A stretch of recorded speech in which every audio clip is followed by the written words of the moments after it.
suis la seule à pas avoir confiance en moi pour parler en public? Ah, merci.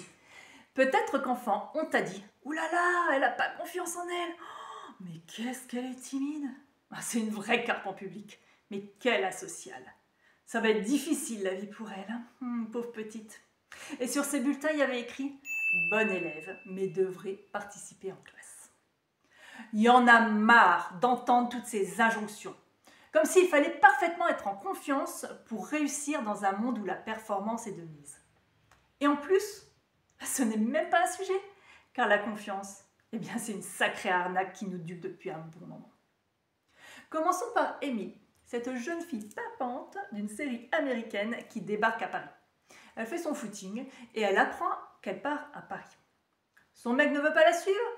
Pas grave, elle y va quand même avec étonnamment pas trop de questionnements sur son couple qui n'y survivra pas. Pas de problème, elle trouvera un autre poisson. Un sexy restaurateur à faire rougir une dorade. Sa chef est froide, antipathique et quelque peu autoritaire? Pas grave pour Émilie. Elle fonce avec sa fraîcheur de l'enfance, elle croit en elle, dans ses capacités pour y arriver. Et côté français, son accent est à couper au couteau, mais ça lui donne un certain charme. De l'heure. De l'heure. De l'heure. De l'heure. De l'heure. De l'heure. Le personnage qui se trouve à côté d'Émilie sur la vignette YouTube, qui lui n'était malheureusement pas un personnage de fiction, a étonnamment un lien proche avec elle. Après Emily in Paris, voici Hitler in Berlin. Son leitmotiv, envahir le monde et faire que la race aryenne domine l'Allemagne, qu'il estime comme la race supérieure, avec un portrait dépeignant l'arien type comme blond, aux yeux bleus, grand et sportif. Hitler promettait de créer une race allemande aryenne pure, en éradiquant du territoire allemand les juifs et tous ceux qu'il considérait comme ne rentrant pas dans ses critères. D'ailleurs, le Lebensborn était une association de l'Allemagne nationale socialiste patronnée par l'État et gérée par la SS, dont le but était d'accélérer la création et le développement d'une race aryenne parfaitement pure et dominante. Le terme Lebensborn est un néologisme formé à partir de Leben, vie, et Born, fontaine. Le programme de création des Lebensborns voit le jour le 12 décembre 1935, dans le cadre de la politique d'améliorer l'espèce humaine et la promotion des naissances. Il s'agissait à l'origine de foyers et de crèches. Les pères, en grande majorité des SS, étaient invités à concevoir au moins 4 enfants avec leur épouse légitime. La SS transforma également certains de ces centres en lieux de rencontres plus ou moins furtives où des femmes considérées comme aryennes pouvaient concevoir des enfants avec des SS inconnus, puis accoucher anonymement dans le plus grand secret et remettre leur nouveau-né à la SS en vue de constituer l'élite du futur.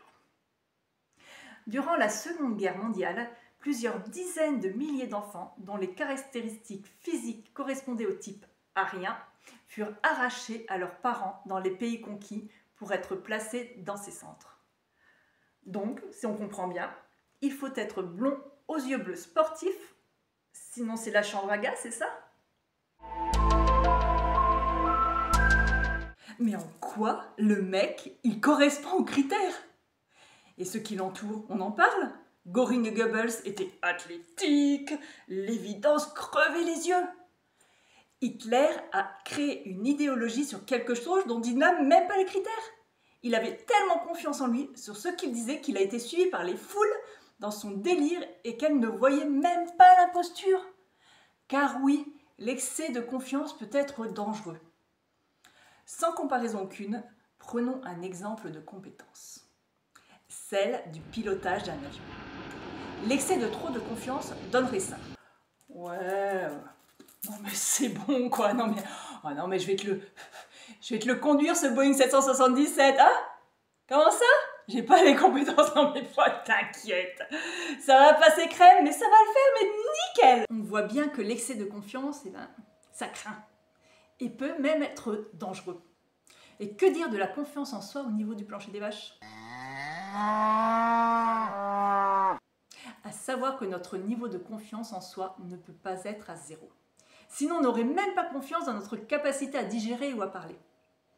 Sauf les cas où il y a un problème physique, une personne qui n'a pas confiance en elle ne va pas en mangeant un donut ce qui lui fait de l'œil se dire « Non mais là je suis vraiment pas sûre, je sais pas si je vais y arriver à le manger ce donut. Oh, mais ça a l'air compliqué de le croquer, de faire de la salive et de l'avaler. » Comme on ne peut pas ne pas avoir un grand déficit de confiance en soi dans tous les domaines de sa vie.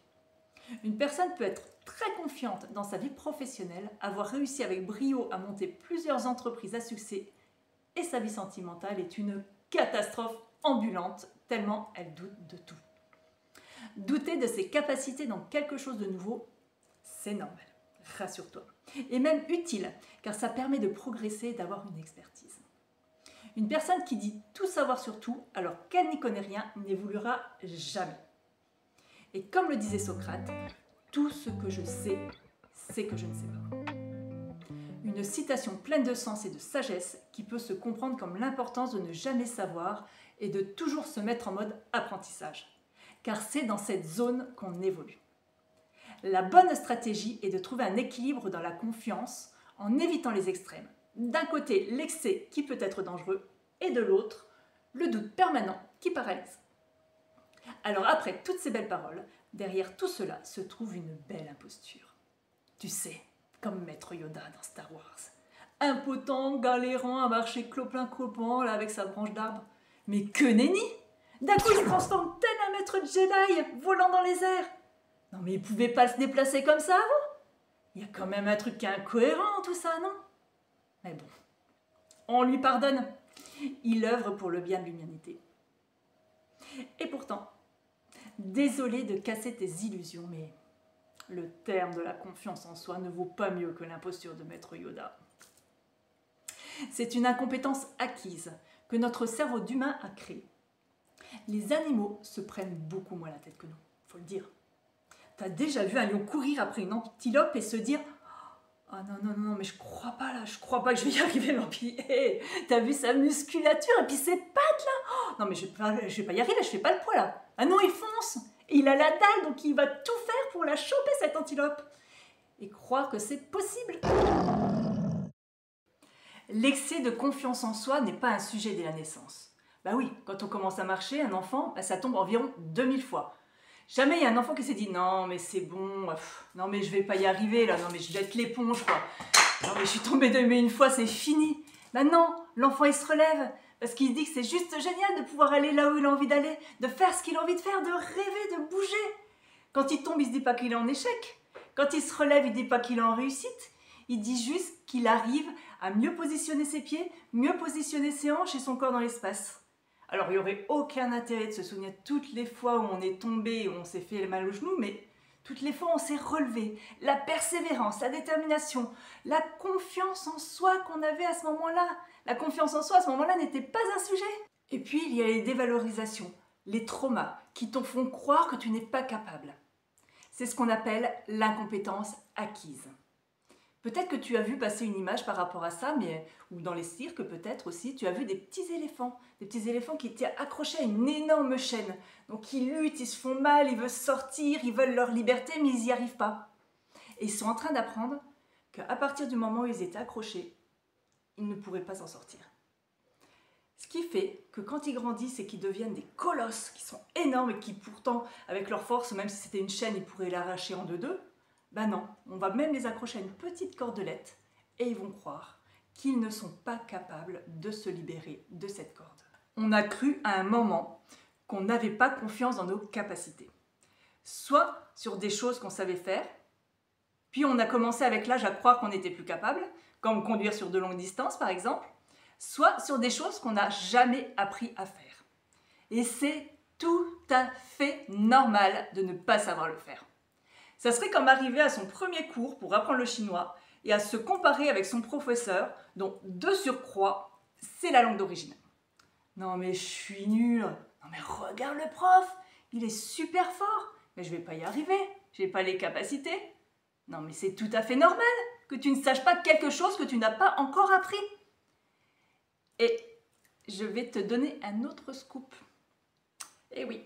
Sur le haut du podium se trouve la peur de parler en public, appelée la glossophobie. surpassant la peur de la maladie en deuxième et celle de la mort en troisième. Si tu demandes à une personne qui est à l'aise pour parler en public comment elle fait pour avoir confiance, elle va te dire « Mais l'inverse du manque de confiance, ce n'est pas que je ne manque de rien, mais c'est une absence de peur. Car oui, elles sont longues comme le bras. Du regard de l'autre, du jugement, de réussir, de l'échec, d'être vu, de la critique, de l'illégitimité, etc., etc. » Conclusion. Pour avoir confiance en toi, travaille sur la libération de tes peurs. Car faut le dire, c'est vraiment une arnaque cette histoire de confiance en nos capacités. Et au siècle dernier, Einstein le disait pourtant. Tout le monde est un génie. Mais si vous jugez un poisson à sa capacité de grimper à un arbre, il vivra toute sa vie en croyant qu'il est stupide. Allez les génies, à vous de briller et de faire profiter le monde de tout ce que vous avez de lumineux à lui offrir.